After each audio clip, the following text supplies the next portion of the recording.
Bienvenue une fois de plus sur notre plateforme. Aujourd'hui, nous allons parler d'une thématique encore de l'aviation. Hier dans la journée, Philippe m'a fait une sortie, une vidéo où il parlait des salons VIP ou bien des lounges dans les aéroports. Il était dans un aéroport européen où il faisait, n'est-ce pas, des vidéos pour présenter, n'est-ce pas, le luxe qui existe dans ces lounges ou bien salons VIP. Alors, il y a eu une polémique qui s'est levée. Je ne suis pas ici pour contredire ce que Philippe Simon a dit hier, mais je suis là juste pour complémenter ce qu'il a dit.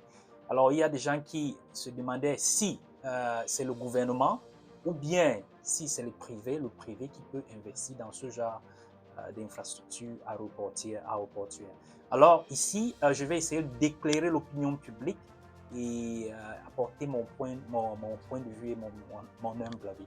Alors, écoutons d'abord ce que Philippe Simon nous dit dans sa vidéo et puis nous revenons, n'est-ce pas, faire la synthèse.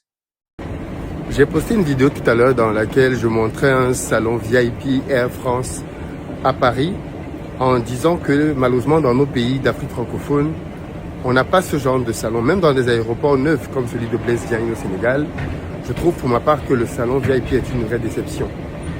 Eh bien, dans le commentaire, je vois des gens qui me disent « Ouais, mais toi tu attends quoi pour venir régler ça Qu'est-ce que tu fais pour régler ce problème ?» Les amis, qu'est-ce que vous avez dans vos têtes en fait? Qu'est-ce qui se passe? Quand on paye un billet d'avion, en tant que client, l'État prélève des taxes dans le billet d'avion. Peut-être qu'il faut qu'on vous explique tout.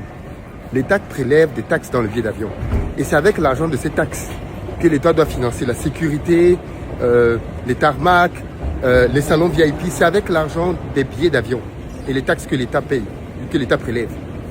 L'État finit de prélever les billets de l'argent, il n'en fait rien du tout. Et vous voulez me demander à moi de venir réparer les salons VIP dans les aéroports? C'est quoi le problème? Alors, les salons VIP, c'est des espaces assez luxueux qui sont bâtis, n'est-ce pas, au sein des aéroports pour pouvoir acquérir des passagers VIP. Ça ne veut pas dire tout simplement que si l'accès à ces salons VIP est exclusif, n'est-ce pas, à ceux qui, au business class ou bien au first class, ou ceux qui font ce genre de réservation.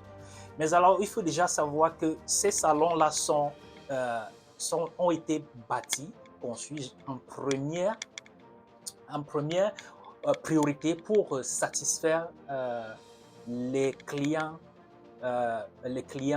VIP, à savoir les clients qui ont payé le billet d'avion business ou bien ceux qui ont payé le billet d'avion first class. Donc, il est question de garder ces clients dans un certain cadre, puisque effectivement, ils vont entrer dans l'avion et ils seront assis dans un cadre aussi luxueux. Donc, les compagnies comme Emirates vont plus loin même et vous offrent des transferts VIP à partir de votre domicile jusqu'à l'aéroport de départ et vous prend également à l'arrivée, à l'aéroport d'arrivée, avec un véhicule luxueux VIP qui vous prend à partir de l'aéroport d'arrivée jusqu'à votre domicile, là où vous allez, jusqu'à votre destination finale. Donc ici, nous avons donc les salons VIP qui peuvent donc investir. Nous avons les opérateurs aériens qui peuvent investir dans les salons VIP. Les compagnies telles que British Airways, les compagnies telles que Emirates, les compagnies telles que Delta Airlines. Ceci d'abord pour permettre, n'est-ce pas, à ces passagers qui ont payé des premiums, c'est-à-dire des sommes assez élevées pour pouvoir voyager en première classe ou bien pour pouvoir voyager en classe business. Alors, il est question de donner à ces passagers un cadre assez convivial, assez luxueux, qui regroupe beaucoup d'autres services tels que les spas, tels que les massages, les buffets, beaucoup d'autres choses. Donc, vous pouvez faire les ongles là-bas, dans les salons VIP, vous pouvez faire vous pouvez dormir.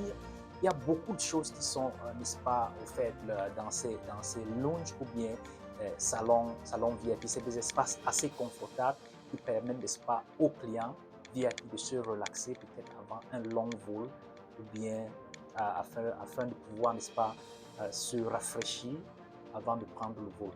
Donc, on a donc les opérateurs aériens qui peuvent investir sur les salons VIP. Les compagnies telles que British Airways ou bien Emirates, ce qu'ils font, c'est quoi? Ils font ces salons VIP exclusivement pour les clients business class ou bien les clients first class. Mais également, on a les autorités aéroportières qui peuvent investir dans les salons VIP. Dans notre cas au Cameroun, l'ADC peut faire un salon VIP. l'ADC a la possibilité de pouvoir faire un salon VIP. Ici au Moyen-Orient, on a le Heathrow Airport Holding, par exemple, qui fait les salons VIP. On a le Manchester Airport Group, qui font les salons VIP. Donc, ça sont des particuliers, mais c'est des lobbies assez puissants.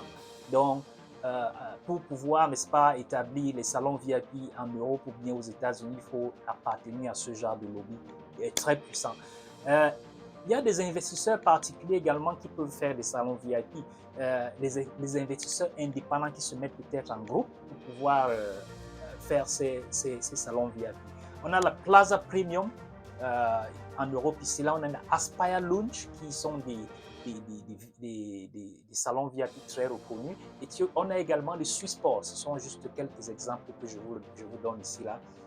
Et ce qui se passe dans ce genre de salon VIP privé, je vais l'appeler ainsi, tout le monde a accès à ces salons-là. C'est-à-dire que vous pouvez avoir, que vous ayez fait une réservation VIP ou pas, vous pouvez faire votre réservation en classe économique, mais vous allez payer, n'est-ce pas, pour accéder à ces salons VIP.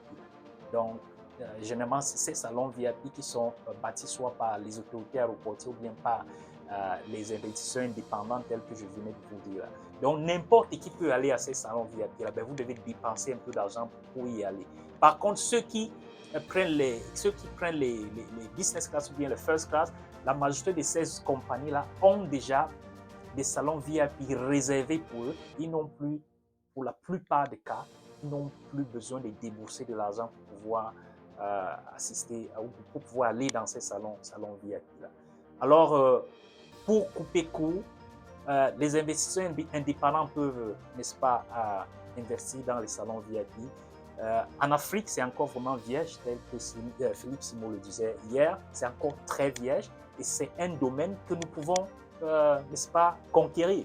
Et le problème, c'est quoi avec ces histoires d'investissement? First come, first serve. C'est-à-dire, quand vous vous établissez en groupe, vous essayez de bloquer. Donc, les autres n'entrent plus. C'est un peu ce qui se passe en Europe maintenant. Donc, les lobbies ont bloqué tout pour pouvoir rentrer là-bas. C'est compliqué. Donc, maintenant que l'Afrique est libre, j'invite, n'est-ce pas, notre frère Philippe Simo à nous rejoindre pour pouvoir, n'est-ce pas, réunir quelques autres entrepreneurs et commencer avec le launch. Ça n'a pas nécessairement besoin d'être au Cameroun, ça peut être dans n'importe quel autre pays d'Afrique. Voilà par exemple notre frère qui a ouvert, n'est-ce pas, une succursale de Sheraton. Il a comme notre frère camerounais qui a ouvert le Sheraton au Cap-Vert, n'est-ce pas, qui est une franchise de la chaîne d'hôtels Sheraton. Donc, nous pouvons faire la même chose au Cameroun, nous pouvons faire la même chose dans beaucoup d'autres pays d'Afrique, dans beaucoup d'autres pays d'Afrique. Et une fois qu'on s'établit, on bloque, c'est tout. C'est-à-dire, on s'établit en tant que lobby et on bloque. Et c'est un peu ce que je voudrais partager avec vous aujourd'hui. Et j'espère que vous avez aimé. N'hésitez pas à partager et liker. Et commentez également si vous avez d'autres suggestions à faire par rapport au salon VIP. N'hésitez pas de nous faire signe en commentaire. Donc, restez connectés et à la prochaine vidéo.